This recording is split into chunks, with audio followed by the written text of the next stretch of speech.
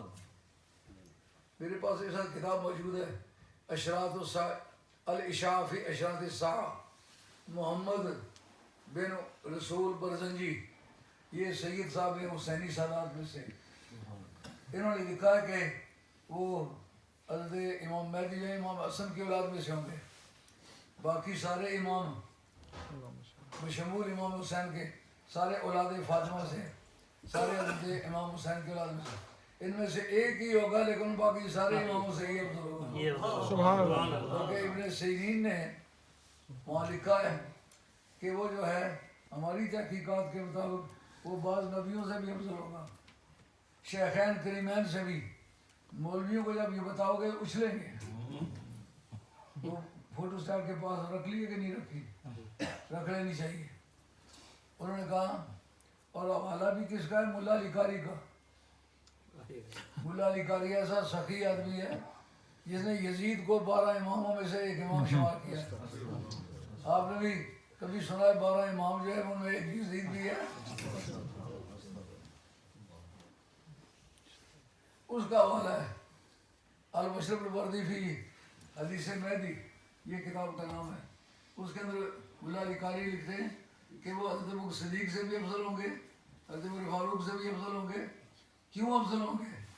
انہوں نے کہا کہ یہ دونوں بزرگ جو ہیں ان کو سرکار نے اپنے بعد بننے والوں کا نام پہلے بتا دیا، خلیفہ ہوں گے، خلیفہ رسول، وہ رسول کے خلیفے ہیں، لیکن بتایا کہ یہ جو میرا بیٹا حسن ہے نا، اس کی پشت سے ایک جوان پیدا ہوگا جس کا نام امام مہدی آخر الزمان ہے، سبحان اللہ. اور وہ خلیفۃ اللہ ہوگا۔ کہتے ہیں رسول کے خلیفے سے اللہ کے خلیفے کا مقام بلند ہوتا ہے۔ سبحان اللہ. گھر سے ہی ثبوت مل گیا۔ تو اب امام مہدی آخر الزمان کے زمانے میں مہنگائی نہیں ہوگی، مسلمان قرضدار نہیں ہوں گے، مسلمانوں کے پاس معاشی خوشحالی ہوگی، فصلیں زیادہ پیدا ہوں گی، لیکن ان کی آمد سے پہلے زلزلے بہت ہوں گے۔ خاص طور پر میں نے اس ٹاپک کو اس لیے اختیار کیا ہے کہ اس وقت جب سنتے ہیں کہ مسلمانوں کے ملکوں میں جب زلزلے آتے ہیں، انڈونیشیا میں جائے وہ مسلمانوں کا ملک ہے، اس لیے پاکستان کے مختلف حصوں میں وقتاً وقتاً جھٹکے آتے ہیں۔